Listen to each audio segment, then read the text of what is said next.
Hello students, welcome to my YouTube channel BEd classes by Sunita Chouksey. Students, आपका इंतज़ार समाप्त हो गया है।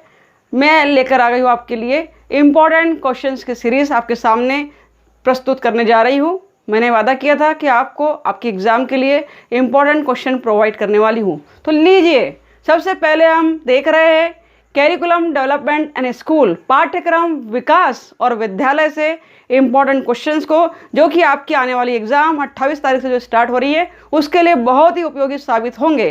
पहला क्वेश्चन पहली इकाई से, जो कि बहुत इंपॉर्टेंट है और बार बार एग्जाम में पूछा जाता है, आपके लिए है पहला क्वेश्चन। स्क्रीन पर आप देख सकते हैं। पाठ्यक्रम से आप क्या समझते हैं? पाठ्यक्रम से आप क्या समझते हैं? इसके स्वरूप और प्रकृति पर प्रकाश डालिए।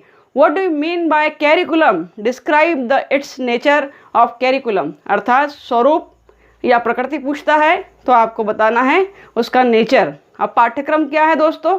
हम जानते हैं कि पाठ्यक्रम कैरिकुलम का रूपांतरण है और लैटिन भाषा से लिया गया शब्द है। कैरिकुलम के लिए हमने क्लास में या अधिकतर वीडियोस में देखा है, जो पढ़ाया है मैंने समझाया मेरे वीडियोस में, कि पाठ्यक्रम दौड़ का मैदान है, जिसके अंतर्गत साल भर विद्यार्थी अपने लक्ष्य को, अपने गोल को प्राप्त करने के लिए दौड़ता है। क्या है कैरिकुलम? क्या है कैरिकुलम? के माध्यम से ही हम साल भर अध्ययन करते हैं, स्टडी करते हैं और फिर एग्ज़ाम देते हैं। तो यही आपको डिस्क्राइब करना है। मेरी लिंक पर प्लेलिस्ट में जाकर आप देख सकते हैं, इस क्वेश्चन का आंसर आपको मिल जाएगा। दूसरा क्वेश्चन, जो कि इकाई 1 से ही इम्पॉर्टेंट है आपके लिए, वो है पाठ्यक्रम को परिभाषित कीजिए तथा इसके विभिन्न प्रकारों का वर्णन कीजिए। तो पाठ्यक्रम को परिभाषित कीजिए, इसके अंतर्गत आपको पाठ्यक्रम का अर्थ, पाठ्यक्रम की परिभाषा लिखना है। जब भी डिफाइन करने की बात करें तो आपको क्या लिखना है? अर्थ लिखना है कि पाठ्यक्रम शब्द कैरिकुलम का रूपांतरण है, लैटिन भाषा से लिया गया है, इसका अर्थ दौड़ का मैदान है। उसके बाद परिभाषा लिखना है, जो कि कनिंघम की या किसी और लेखक की आप परिभाषित कर सकते हैं। उसके बाद पूछा गया प्रकार। तो स्टूडेंट्स, प्रकारों में आप जानते हैं कि बाल केंद्रित पाठ्यक्रम, विषय केंद्रित पाठ्यक्रम, अनुभव केंद्रित पाठ्यक्रम आदि बहुत ही इंपॉर्टेंट पाठ्यक्रम है। ये टाइप से कोर करिकुलम, ये इंपॉर्टेंट टाइप से, इसको आपको डिफाइन करना है, इसको आपको समझाना है। और फिर भी अगर कोई प्रॉब्लम है समझने में तो आप मेरी वीडियो पर जाकर देख सकते हैं, प्लेलिस्ट में जाकर आपको ये क्वेश्चंस के आंसर मिल जाएंगे। तो आइए देखते हैं अगला क्वेश्चन, इकाई 1 से इंपॉर्टेंट क्वेश्चन, जो मैंने लगभग 10 दिए हैं आपको, 10 या 11, लेकिन उसमें भी शॉर्ट आउट करूँगी आपके लिए कि इंपॉर्टेंट कौन से खास ध्यान देना है आपको। देखते हैं। थर्ड क्वेश्चन है स्टूडेंट्स आपके लिए, पाठ्यचर्या और पाठ्य पुस्तकों में अंतर संबंध स्थापित कीजिए।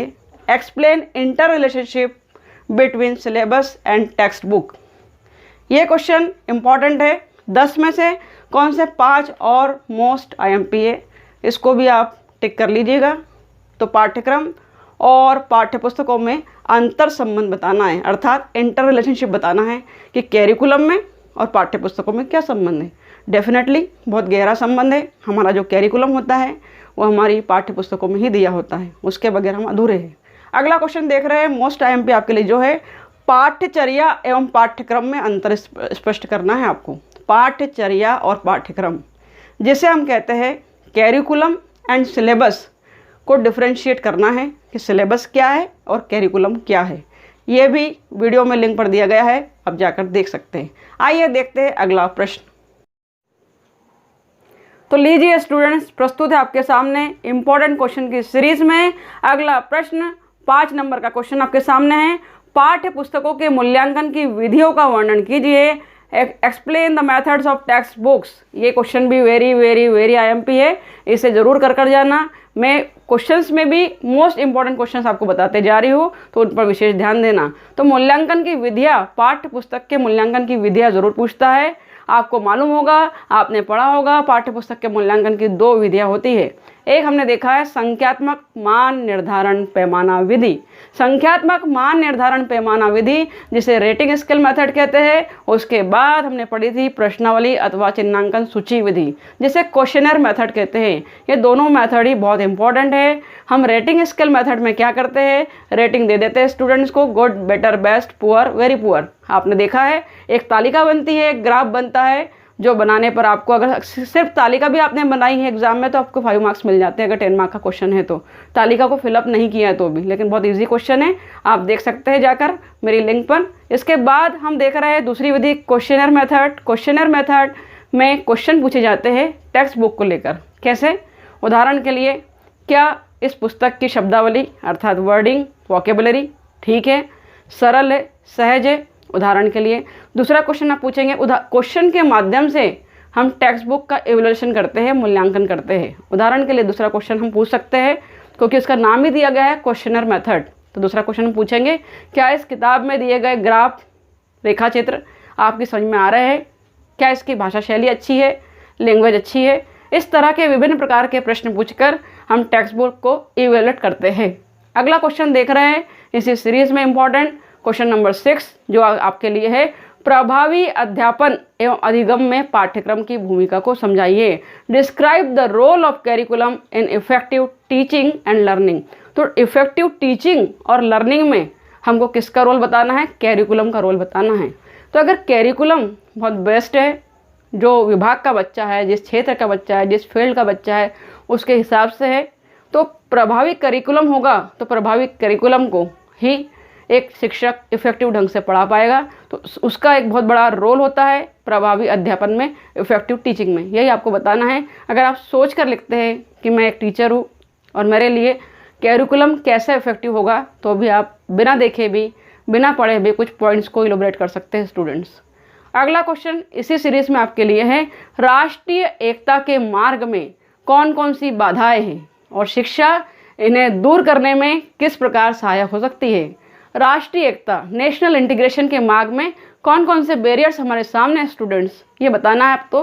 तो एक राष्ट्रीय एकता, अगर नेशनल लेवल पर हमको एक होना है तो उसके लिए क्या क्या बाधा है, बैरियर्स क्या है? जातिवाद है, संप्रदायवाद है, हम जाति के आधार पर लड़ते हैं, हम संप्रदाय के आधार पर लड़ते हैं कि मैं हिंदू हूँ, मैं मुसलमान हूँ, मैं सिख हूँ, तो राष्ट्र कभी एक नहीं हो पाता। तो वही बाधाओं की हमको बात करना है कि राष्ट्रीय एकता के मार्ग में कौन कौन सी बाधा है और शिक्षा उन्हें कैसे दूर कर सकती है। एक अच्छा शिक्षक अगर कक्षा में माहौल पैदा करता है, मॉरल वैल्यूज़ को डेवलप करता है, यूनिटी की बात करता है, तो डेफिनेटली छात्रों में भी राष्ट्रीय एकता का विकास होगा, जो कि नेशनल लेवल पर काम करेगा। ये थे हमारे इंपॉर्टेंट क्वेश्चन। इसके बाद देखते हैं अगला क्वेश्चन। 8 नंबर का क्वेश्चन आपके सामने है, पाठ्य पुस्तकों के प्रकार बताते हुए पाठ्य पुस्तकों के चयन हेतु मानदंड बताइए। पाठ्य पुस्तकों के प्रकार बताना है, टाइप्स बताना है, अलग अलग टाइप्स होते हैं, हमने पढ़े हैं। उसके अलावा अगला क्वेश्चन है, राष्ट्रीय एकता स्थापित करने के लिए माध्यमिक शिक्षा आयोग और कोठारी आयोग ने क्या सुझाव दिए। इसके पहले का जो प्रश्न था वो राष्ट्रीय एकता के मार्ग में बाधाएं कौन कौन सी है, ये क्वेश्चन हमारा है। नेशनल इंटीग्रेशन में बैरियर्स पूछे थे, ये क्वेश्चन हमारे सामने है कि राष्ट्रीय एकता को स्थापित करने के लिए अर्थात नेशनल इंटीग्रेशन को इस्टेब्लिश करने के लिए कोठारी आयोग, कोठारी कमीशन ने क्या क्या सुझाव दिए हैं, वो सुझाव आपको बताना है। कोठारी आयोग बहुत इंपॉर्टेंट क्वेश्चन है, तो ये क्वेश्चन को भी निशान लगा ले। कोठारी आयोग वाला क्वेश्चन बहुत इंपॉर्टेंट है, वेरी वेरी IMP। देखते हैं इसी सीरीज में अगला प्रश्न। इकाई 1 से ही और भी इम्पोर्टेंट क्वेश्चन जो बचे हैं वो देख रहे हैं हम। 10 नंबर का क्वेश्चन आपके सामने है, माध्यमिक शिक्षा आयोग द्वारा प्रचलित पाठ्यक्रम के दोषों का वर्णन करना है आपको। Describe the limitations of existing curriculum of secondary education commission. Secondary education commission ने क्या क्या उसके दोष बताए, दोष में लिखना है आपको। लिमिटेशंस, हम सीमाओं की बात कर रहे हैं, लिमिटेशंस की बात कर रहे हैं, हम डीमेरिट्स की बात कर रहे हैं कि पाठ्यक्रम में क्या क्या दोष है। उदाहरण के लिए अगर बात करें तो ये कैरिकुलम में कैसा है, विषय केंद्रित है, हम किताबों पर ध्यान देते हैं, पुस्तकों पर ध्यान देते हैं, पुस्तकों के माध्यम से पढ़ाते हैं। दूसरा दोष की अगर हम बात करें, ऐसे सोचें अगर, तो यह व्यवहारिक नहीं है, प्रैक्टिकल नॉलेज नहीं देता है, ज़्यादा किताब पुस्तकों पर आधारित है, पुस्तकें पढ़कर हमें पास होना है, एग्जाम में एक सर्टिफिकेट लेना है। तो माध्यमिक शिक्षा आयोग या सेकेंडरी एजुकेशन ने जो बताए वो ये दोष प्रमुख थे।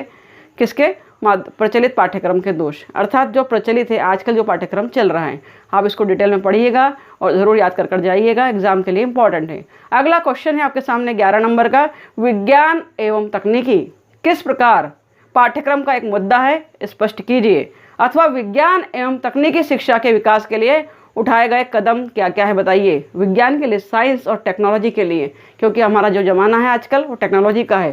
टेक्नोलॉजी के माध्यम से आप देख रहे हैं हम किस तरह उत्तरोत्तर लगातार निरंतर रेगुलर विकास की ओर बढ़ रहे हैं, विकास के सोपानों को, सीढ़ियों को पार कर रहे हैं। तो विज्ञान और टेक्नोलॉजी के लिए सरकार ने क्या क्या कदम उठाए उस पर हमको बात करना है। स्टूडेंट्स, आप भली भांति जानते हैं ये थे curriculum development and school subject से इम्पोर्टेंट क्वेश्चन की सीरीज, जो कि सिर्फ इकाई 1 से दिए गए आपको। इकाई 1 में 11 क्वेश्चन में से कुछ 4-5 क्वेश्चन पर विशेष तौर पर फोकस करना है आपको, क्योंकि वो मोस्ट IMP है और पूरे चांसेस है आने के हैं।